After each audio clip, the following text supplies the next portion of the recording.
पुराणाय नमः। श्री अग्नि पुराण 41वां अध्याय शिलान्यास की विधि। घर बनाने से पहले शिलान्यास करते हैं। भगवान हयग्रीव बोले, अब मैं शिलान्यास स्वरूपा पाद प्रतिष्ठा का वर्णन करूँगा। पहले मंडप बनाना चाहिए, फिर उसमें 4 कुंड बनावे। वे कुंड क्रमशः कुंभन्यास, इष्ट का न्यास, द्वार और खंभे के शुभ आश्रय होंगे।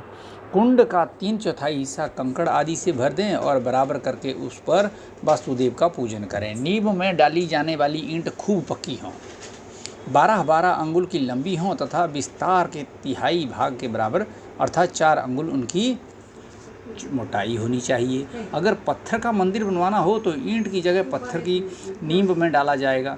एक एक पत्थर 1-1 हाथ का लंबा होना चाहिए।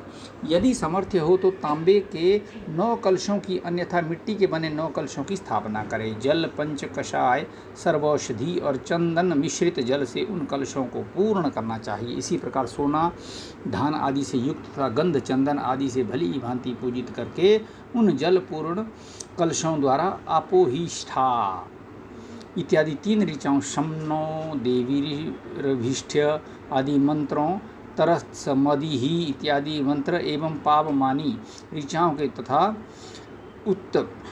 उदुतम वरुण कयानः और वरुणस्योतंभनमसि इत्यादि मंत्रों के पाठ पूर्णवक हंसः शुचिषद इत्यादि मंत्र तथा श्री सूक्त का भी उच्चारण करते हुए बहुत सी शिलाओं अथवा ईंटों का अभिषेक करे।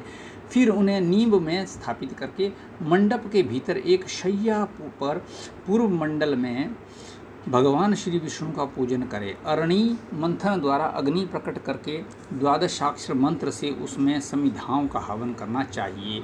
आधार और आज्य भाग नामक आहुतियों प्रणव मंत्र से ही करावे। फिर 8 मंत्र से 8 आहुतियाँ देकर ओम भू स्वाहा, ओम भुवः स्वाहा, ओम स्वः स्वाहा इस प्रकार 3 बह्यातियों से क्रमशः लोकेश्वर, अग्नि, सोम ग्रह और भगवान पुरुषोत्तम के निमित्त हवन करे। इसके बाद प्रायश्चित संज्ञक हवन करके प्रणव युक्त 12 मंत्र से उड़द, घी और तिल को एक साथ लेकर पूर्णाहुति हवन करवाना चाहिए। तत्पश्चात आचार्य पूर्वाभिमुख होकर 8 दिशाओं में स्थापित कलशों पर पृथक पृथक पद्म आदि देवताओं का स्थापन पूजन करे। बीच में भी धरती लीप कर पत्थर की एक शिला और कलश स्थापित करे। इन 9 कलशों पर क्रमशः नीचे लिखे देवताओं की स्थापना करनी चाहिए। पद्म, महापद्म, मकर, कच्छप, कुमुद, आनंद, पद्म और शंख, इनको 8 कलशों में और पद्मिनी को मध्यवर्ती कलश में स्थापित करें। इन कलशों को हिलावे डुलावे नहीं। उनके निकट पूर्व आदि के क्रम से ईशान कोण तक 1-1 ईंट रख दे। फिर उन पर उनकी देवता विमला आदि शक्तियों का न्यास यानी स्थापना करने चाहिए। बीच में अनुग्रह की स्थापना करें। इसके बाद इस प्रकार प्रार्थना करें, मुनिवर अंगिरा की सुपुत्री इष्ठा देवी, इष्ठका देवी, तुम्हारा कोई अंग टूटा फूटा या खराब नहीं हुआ है। तुम अपने सभी अंगों से पूर्ण हो, मेरा अभीष्ट पूर्ण करो। अब मैं प्रतिष्ठा कर रहा हूँ। उत्तम आचार्य इस मंत्र से इष्टकाओं की स्थापना करने के पश्चात एकाग्रचित होकर मध्य वाले स्थान में गर्भाधान करे। उसकी विधि यों है, एक कलश के ऊपर देवेश्वर भगवान नारायण तथा पद्मिनी लक्ष्मी देवी को स्थापित करके उनके पास मिट्टी, फूल, धातु और रत्नों को रखे। इसके बाद लोहे आदि के बने हुए गर्भपात्र में, जिसका विस्तार 12 अंगुल और ऊंचाई 4 अंगुल हो, अस्त्र की पूजा करे। फिर तांबे के बने हुए कमल के आकार वाले एक पात्र में पृथ्वी का पूजन करे और इस प्रकार प्रार्थना करे, संपूर्ण भूतों की ईश्वरी पृथ्वी देवी, तुम पर्वतों के आसन से सुशोभित हो, चारों ओर समुद्रों से घिरी हुई हो, एकांत में गर्भ धारण करो। वशिष्ठ, कन्या, नंदा, वसुओं और प्रजाओं के सहित तुम मुझे आनंदित करो। भार्गव पुत्री जया, तुम प्रजाओं को विजय दिलाने वाली हो, मुझे भी विजय दो। अंगिरा की पुत्री पूर्णा, तुम मेरी कामनाएं पूर्ण करो। महर्षि कश्यप की कन्या भद्रा, तुम मेरी बुद्धि कल्याणमयी कर दो। संपूर्ण बीजों से युक्त और समस्त रत्नों एवं औषधों से संपन्न सुंदरी जया देवी तथा वशिष्ठ पुत्री नंदा देवी, यहाँ आनंदपूर्वक रम जाओ। हे कश्यप की कन्या भद्रा, तुम प्रजापति की पुत्री हो, चारों ओर फैली हुई हो, परम महान हो, साथ ही सुंदर और सुकांत हो, इस गृह में रमण करो। हे भार्गवी देवी, तुम परम आश्चर्यमयी हो, गंध और माल्य आदि से सुशोभित एवं पूजित हो, लोगों को एक ऐश्वर्य प्रदान करने वाली देवी, तुम इस गृह में रमण करो।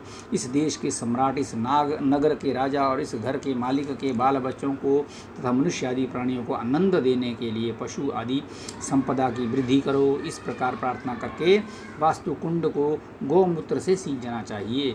ये सब विधि पूर्ण करके कुंड में गर्भ को